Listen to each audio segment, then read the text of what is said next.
Už ste niekedy čakali dlhé týždne, kým vaše jahody konečne pustia nové korienky. Dnes vám ukážem niečo, čo úplne zmení váš pohľad na záhradkarčenie. Konečne odhalíme 2000-ročné tajomstvo rýchleho zakorenenia jahodových poplazov za neuveriteľných 48 hodín. Počujete veľmi dobre. Len 2 dni a máte novú, silnú rastlinu. Sľubujem vám, že tento trik vás šokuje svojou jednoduchosťou. Možno si myslíte, že na také rýchle výsledky potrebujete drahé chemické laboratórium. Ale pravda je úplne iná. Je to tajomstvo, ktoré moderný agropriemysel nechce, aby ste vedeli. Súhlasíte s tým, že staré prírodné metódy sú často lepšie ako moderná chémia? Napíšte mi svoj názor hneď teraz do komentárov. Zostaňte so mnou až do konca, pretože vám krok za krokom ukážem, ako tento zázrak prírody prebudiť vo vašej vlastnej záhrade. Aby sme plne pochopili silu tohto tajomstva, musíme sa vrátiť v čase. Predstavte si staroveký Rím pred viac ako 2000 rokmi. Vtedajší poľnohospodári nemali k dispozícii žiadne plastové kvetináče, umelé stimulátory rastu ani špeciálne substráty z obchodu. Ich prežitie záviselo výlučne od dokonalého pozorovania prírody. Rímski záhradníci zistili, že jahody majú neuveriteľný pud seba záchovy a túžbu rýchlo sa šíriť. Tento pud je ukrytý v ich dlhých výhonkoch, ktoré voláme poplazy. Zistili, že ak rastline poskytnú presne špecifický fyzikálny stimul, dokážu proces zakorenenia a zrýchliť na maximum. Táto technika sa po stáročia odovzdávala len ústne medzi elitnými záhradníkmi, až kým sa takmer úplne nevytratila s nástupom moderných komerčných hnojív. Dnes túto starovekú múdrosť znova oživíme a vrátime jahodám ich prirodzenú silu. Možno si hovoríte, že na rýchle zakorenenie určite potrebujete drahé chemické prípravky. Toto je jeden z najväčších omylov moderného záhradkarčenia. Dnes prídete do obchodu a vidíte regály plné plastových flaštičiek. Všetky sľubujú zázraky na počkanie. Kúpite si práškový stimulátor. Kúpite si špeciálny substrát. Miniete veľa peňazí a stratíte veľa času. Prinesiete to domov a s nádejou to aplikujete na vaše jahody. Ale výsledok na seba necháva čakať. Často musíte čakať dlhé týždne. Niekedy poplas dokonca uschne, pretože agresívna chémia spáli jemné zárodky korienkov. Je to naozaj nesmierne frustrujúce. Predstavte si teraz bežného záhradkára v dnešnej dobe. Klačí v blate a snaží sa prinútiť rastlinu robiť to, čo má v génoch už milióny rokov. A teraz si predstavte nášho starovekého roľníka. Nemal žiadne laboratórne hnojivá. Mal len pôdu, vodu a vedomosti. Tento staroveký farmár vedel, že príroda nepotrebuje chémiu, ale ten správny impuls.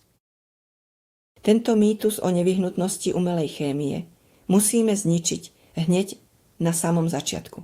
Vaše jahody sú od prírody naprogramované na to, aby sa extrémne rýchlo množili. Ich prežitie vo voľnej prírode záviselo od toho, ako rýchlo dokázali obsadiť novú pôdu.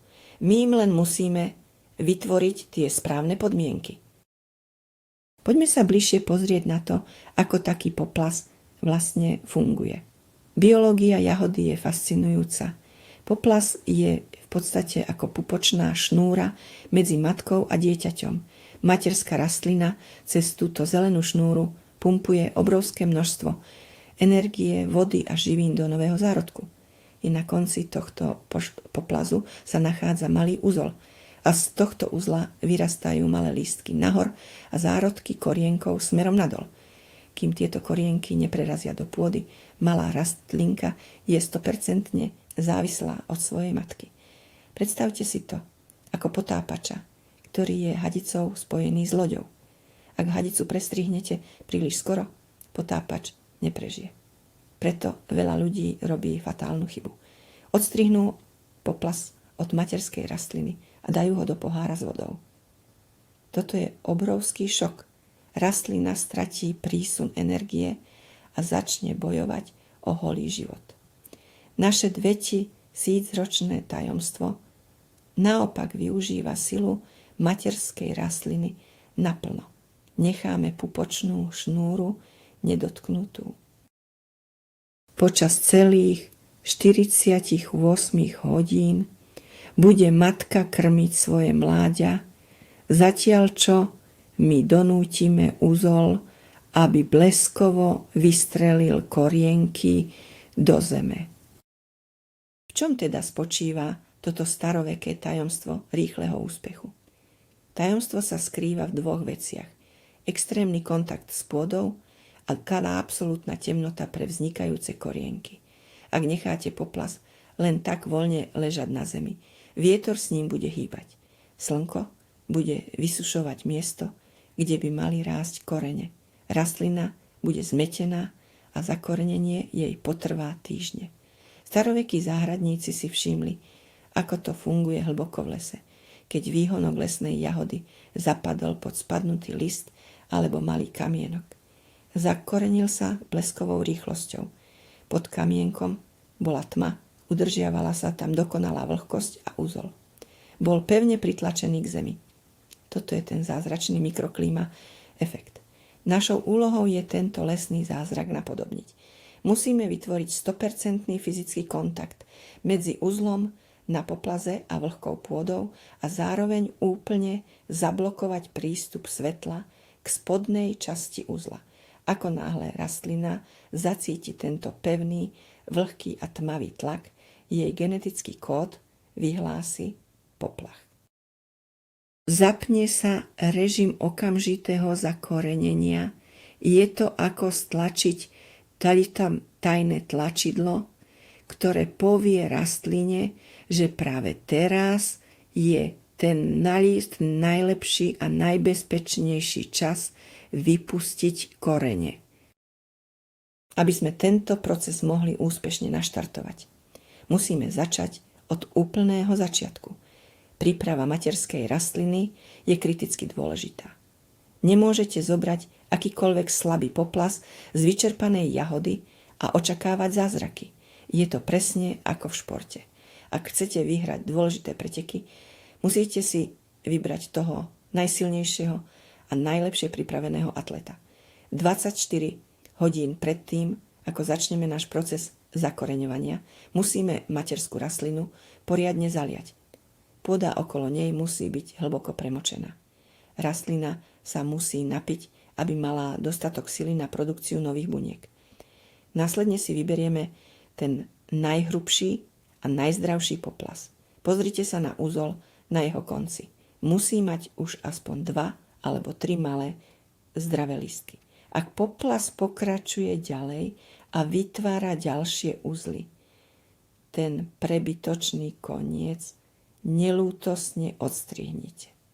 My chceme, aby materská rastlina posielala všetku svoju energiu len do jedného jediného bodu. Týmto jednoduchým rezom presmerujeme celú silu rastliny presne tam, kam potrebujeme. Takto pripravený atlét je teraz schopný podať nadľudský výkon. Teraz prichádza na rad ten najdôležitejší krok celej našej metódy. Nazvime to rímska svorka. Vezmeme si malý kvetináč, naplníme ho kvalitnou, ľahkou pôdou a položíme ho hneď vedľa materskej rastliny. Pôdu v kvetináči poriadne zalejeme. Teraz vezmeme náš vybraný uzol na poplaze a priložíme ho na stred kvetináča. A tu je ten kľúčový moment. Nesmiete ho len tak položiť. Musíte ho pevne pripevniť. Starí Rimania na to používali ohnuté drevené vetvičky. Vy môžete použiť obyčajnú kancelárskú sponku, ktorú rozťahnete do tvaru písmena U. Túto svorku zapichnite do pôdy tak, aby presne obopínala poplas tesne za uzlom. Zatlačte ju hlboko. Uzol musí byť doslova vtlačený do mokrej hliny. Predstavte si, že staviate stan a musíte pevne zatlcť kolíky, aby vám ho neodfúkol vietor. Tu platí presne to isté. Ak sa uzol pohne čo i len o milimeter, preruší sa tvorba mikroskopických koreňových vláskov. Týmto pevným pritlačením sme vytvorili dokonalý kontakt a spodná časť uzla sa ocitla v absolútnej vlhkej tme. Toto je presne ten moment, kedy sa začína diať kúzlo. Ale počkajte, máme tu ešte jeden tajný urýchlovač. Aby sme naozaj dosiahli výsledok za 48 hodín, musíme použiť prírodný katalizátor. Dnes ľudia kupujú syntetické hormóny, ale príroda nám ponúka niečo oveľa lepšie. Obyčajnú vrbu. Vrbové prútie obsahuje obrovské množstvo kyseliny, salicylovej a prírodných rastových hormónov. Starí poľnohospodári zvykli namáčať nastrihané vrbové prútie do vody na niekoľko dní. Vznikol tak akýsi magický lektvar. My si tento lektvar môžeme pripraviť veľmi jednoducho. Stačí nasekať zo pár mladých vrbových vetvičiek, zaliať ich horúcou vodou a nechať luhovať jeden celý deň. Keď táto voda vychladne, máte v rukách to najsilnejšie, prírodné, zakoreňovacie hnojivo na svete.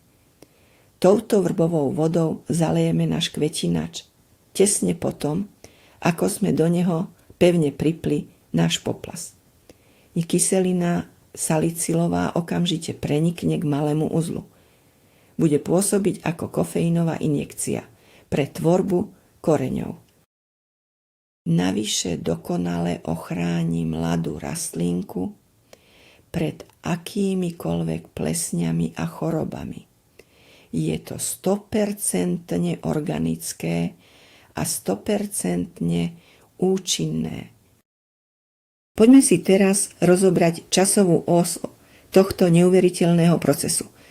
Čo presne sa stane v priebehu nasledujúcich 48 hodín? Prvých 24 hodín si rastlina uvedomuje novú situáciu. Vďaka pevnému pritlačeniu do tmy a vlhka uzol začne okamžite meniť svoju štruktúru. Bunky na spodnej strane sa začnú prudko deliť. Ak by ste mali k dispozícii časozbernú kameru, videli by ste, ako sa malý tvrdý hrbolček na uzle začína zväčšovať a praskať. Materská rastlina, stále spojená poplazom, vníma tento proces a posiela tam obrovskú vlnu cukrov a energie. Na začiatku druhého dňa, teda po 24 hodinách, drobné biele korienky prerazia povrch uzla. A tu začína ten najrýchlejší rast. Vďaka vrbovej vode a dokonalému kontaktu s pôdou. Tieto biele nite rastú doslova pred očami. Po uplynutí plných 48 hodín sú tieto korene už niekoľko centimetrov dlhé a sú pevne zakotvené v substráte. Rastlina sa chytila. Už neleží len na povrchu, ale aktívne pije vodu zo svojho nového domova v kvetináči. Posledná fáza nášho rýchleho zakoreňovania je oddelenie. Je to ako slávnostný deň promócií pre našu mladú rastlinku. Uplynulo 48 hodín. Skúste veľmi jemne chytiť mladú rastlinku a potiahnuť ju smerom nahor. Budete cítiť silný odpor. To je jasný dôkaz, že korene sú pevne uchytené v zemi. Teraz je ten správny čas prestrihnúť pupočnú šnúru. Zoberte si ostré, vydezinfikované nožnice a odstrihnite poplas asi 2 cm od našej novej rastlinky. Prečo neodstrihneme poplas hneď pri listoch?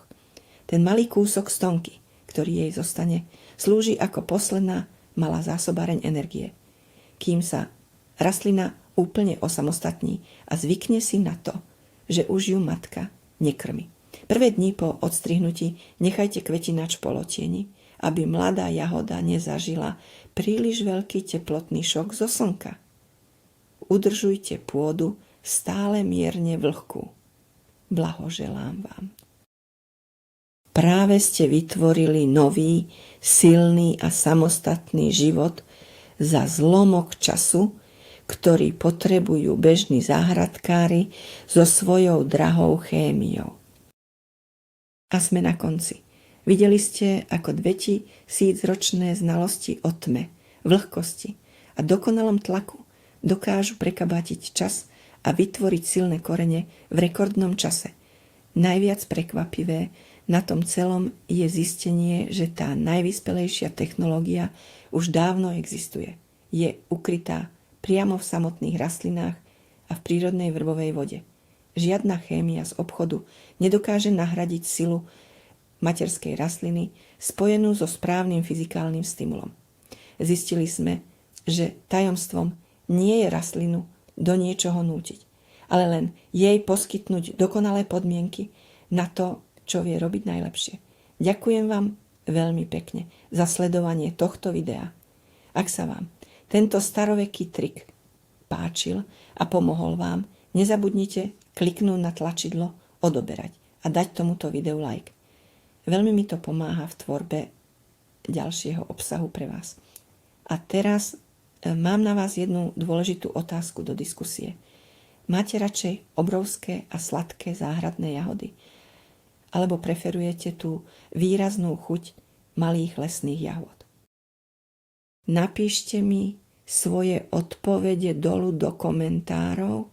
Veľmi rád si ich prečítam a odpoviem vám. Vidíme sa pri ďalšom videu plnom skvelých rád do vašej záhrady.